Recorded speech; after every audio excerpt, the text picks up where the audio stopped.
আজ আপনি আপনার কষ্ট কাউকে বলতে পারছেন না, হয়তো আজকের এই কথাগুলি আপনাকে ভেঙে পড়ার থেকে থামিয়ে দেবে। যদি আপনার মনে হয় যে সব কিছু চেষ্টা করেও কিছু লাভ হচ্ছে না, শুধু মনে হচ্ছে যে আপনি একদম শেষ হয়ে গেছেন, তাহলে এটা অনুরোধ যে এই ভিডিওটা শেষ না করে যাবেন না। শেষে এমন একটা চরম সত্য শুনবেন, সেটা বুঝে গেলে আপনি আর আগের মানুষটি থাকবেন না। একবার মন শান্ত করুন, না শ্রীকৃষ্ণের কথাগুলি মন দিয়ে শুনুন। ভাবুন, যখন সব চেষ্টা করেও ভালো কিছু হয় না, যখন নিজের ভাবতেন যে মানুষগুলিকে, সেই মানুষগুলি পাশ থেকে সরে যায়, যখন প্রার্থনাও মনে হয় ঈশ্বর শুনছেন না, তখন যদি কেউ এসে আপনাকে বলে এই কষ্টেরও একটা সময়সীমা আছে, আপনি কি বিশ্বাস করবেন? আজকে আমি এমন একজনের ব্যাপারে কথা বলবো, যিনি নিজে স্বয়ং ঈশ্বর হয়েও সবচেয়ে বেশি কষ্ট দেখেছেন। তিনি হলেন শ্রীকৃষ্ণ। তিনি ইচ্ছা করলে মহাভারতের যুদ্ধ থামিয়ে দিতে পারতেন, বিনা কিছু করে অন্যের কষ্ট মিটিয়ে দিতে পারতেন, কিন্তু তিনি শুধু একটাই কাজ করেছেন, মানুষকে কর্ম শিখিয়েছেন, মানুষকে শক্ত বানিয়েছেন। আজ যদি আপনি মনে করেন যে আপনি আপনার জীবনে ভেঙে পড়ছেন, তো এই কথাগুলি আপনার জন্যই। আপনি কখনো ভেবেছেন যে ভালো মানুষের জীবনেই এত কষ্ট কেন আসে? অর্জুন কোনো অন্যায় করেননি, কিন্তু তবুও মহাভারতের যুদ্ধক্ষেত্রে তার হাত থেকে গান্ডীব পড়ে গিয়েছিল। তিনি বলেছিলেন, হে মাধব, আমি যুদ্ধ করতে পারছি না। এই কথার মধ্যে ছিল ভয়, নিজের লোকেদের হারানোর যন্ত্রণা, অসহায়তা। তখন শ্রীকৃষ্ণ অর্জুনের পাশে দাঁড়িয়ে অর্জুনের কথা শুনছিলেন। আসলে যখন জীবনে খারাপ সময় আসে, তখন যে সেটা শুধু শাস্তি দিতে আসে তা না। মানুষের জীবনে যখন খারাপ সময় আসে, সেটা নিজেকে প্রস্তুত করার জন্য আসে, তাকে আরো শক্তিশালী বানানোর জন্য আসে, তাকে নিজেকে চেনানোর জন্য আসে। একটা প্রশ্ন যা আপনাকে ভেতর থেকে নাড়া দেবে।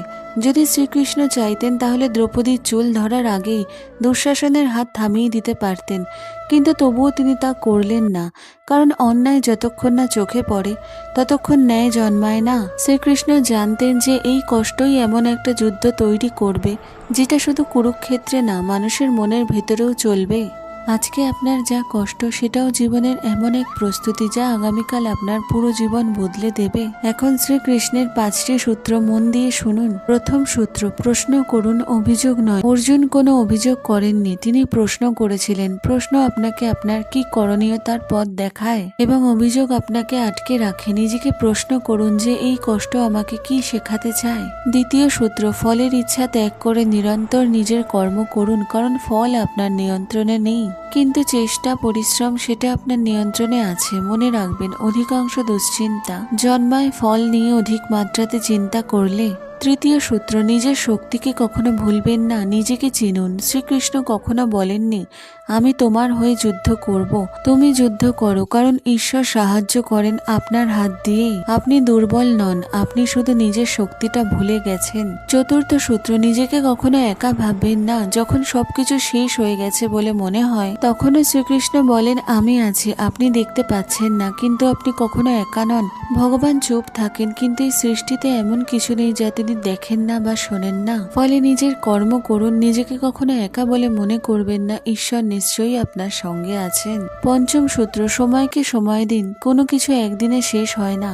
মহাভারতের যুদ্ধও একদিনে শেষ হয়নি, কিন্তু একটা চরম সত্য সব সময় মনে রাখবেন, যে প্রতিটা রাতের পরে সূর্য ওঠে। যদি আপনার জীবনে চাকরি, ব্যবসা, টাকা, আত্মীয় এগুলি কিছুই না থাকে, তাহলে মনে রাখবেন এটি আপনার জীবনের শেষ অবস্থা না, এটা আপনার নতুন শুরু। শ্রীকৃষ্ণ কখনো বলেননি যে জীবনে কষ্ট আসবে না, তিনি বলেছেন কষ্টে ভেঙে পড়বেন না। এখন যাওয়ার আগে একটা শেষ প্রশ্ন, যদি শ্রীকৃষ্ণ নিজের জীবনেও নিজের সব কষ্ট আসার আগে থামাননি, তাহলে কেন ভাবছেন যে আপনার জীবনে কষ্ট আসবে না বা আপনার জীবন আলাদা হবে? কিন্তু বন্ধুরা, পার্থক্য একটাই, যে শ্রীকৃষ্ণ কষ্টে কখনো ভেঙে পড়েননি, তিনি মানুষ তৈরি করেছিলেন।